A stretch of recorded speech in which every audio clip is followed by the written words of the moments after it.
I'm here with Steve Dell, the park ecologist and the lion expert of the park. I just want to thank you for meeting me here quickly to have a quick chat about the lions in the park, and if you could just basically give us a quick background about your responsibilities as park ecologist within the Pilanesberg. Maybe tell us a little bit about the background of the lions in the park and just tell us how they're doing, and yeah, if you could just give us some of your knowledge of the bush. And, welcome to Pilanesberg. Yeah, it was Pilanesberg's lion history is actually quite it's a great success story.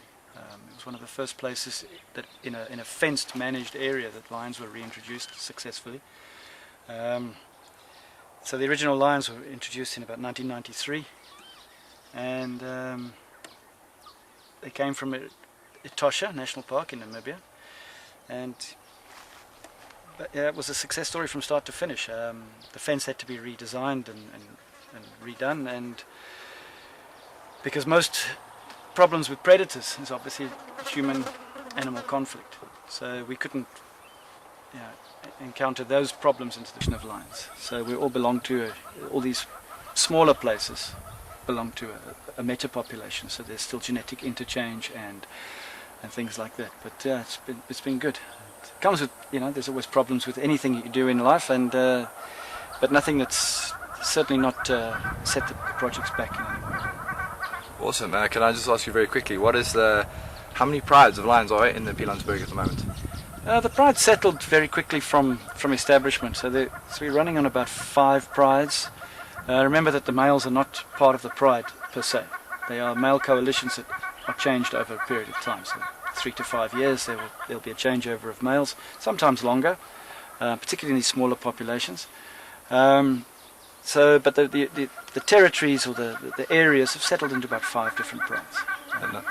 But there's always dispersing youngsters and things like that we've got to take into account, and we have to deal with that as it happens. Alright, and in total numbers in the park at the moment currently? It's probably about 65 lions. In a big place like this, is that enough space to sustain that many numbers? When we say big places, on Africa scale, this is not a big place, and that's the dilemma with all wildlife in Africa. But in South Africa, it's even more intensified because we only have 2 large areas of continuous open space, which is the Kruger, as we know, and the Kalahari, which is now part of a Transfrontier Park. So in terms of their lion populations, it's great. They've got lots of space to do exactly what they need to do. But even there are edges and there's boundaries. And if they cross those boundaries, whether it's a fence or a river or just a demarcation on a map, there's going to be human-animal conflict and stuff. So in our context, all of our this park is only 50,000 hectares, so it sounds great. If you owned this as a farm, you'd be, more than happy. Yeah, more than happy. But in Africa context, Africa was one big, wide open space, and it's not like that anymore.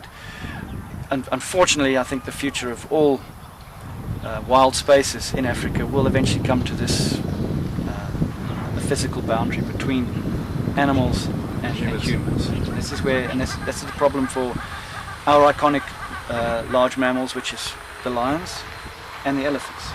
You can also see, Steve, that you're a part of the anti-rhino poaching unit within the Pilanesberg. I just want to very quickly ask you how things are going. I can believe that must be quite a challenging task. Yeah, that's the new dilemmas that we have in wildlife conservation at the moment, and as we all know about where rhino poaching has gone in the last few years, and Pilanesberg is no exception. If you own 1 rhino or 1,000 rhinos, you're a target for poaching, and that's it's probably the biggest function that we as a management have to try and counter at the moment, and that's rhino poachers. And do you guys get much of a budget to combat that? Have you guys? No, we've got supporters and donors. The vehicles are sponsored, and we're going into different things. But we've got Pilanesberg Wildlife Trust, which is raising money for this project in particular. And as you goes, infrared cameras. And are you guys currently using that within the park? The drones technology, is technology helping you fight the battle in rhino poaching? Suffice to say, we're trying everything that's possible.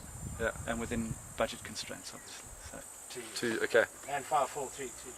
So yeah, obviously we're on a journey here to try and find the biggest pride of lions left in the wild. The last I heard, there was a pride of 31 lions that was filmed. Do you think we will have much luck finding a bigger pride of lions out there at the moment? And if so, where do you think we'll find them? Well, large prides do occur, and it's going to be a challenge probably, but I'm sure They are out there, and yeah, your best chances are probably in northern Botswana, maybe even into Zambia, maybe up into the Kenyan states.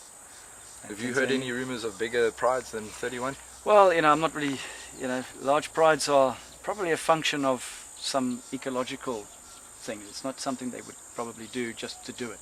Okay. We know that lions are social, but super prides is probably something to do with food or competition from other lions. Right. So it's probably that. It's not something that we just all want to be. So we've got a long journey ahead to try and find these and guys. an exciting journey. I think you mustn't.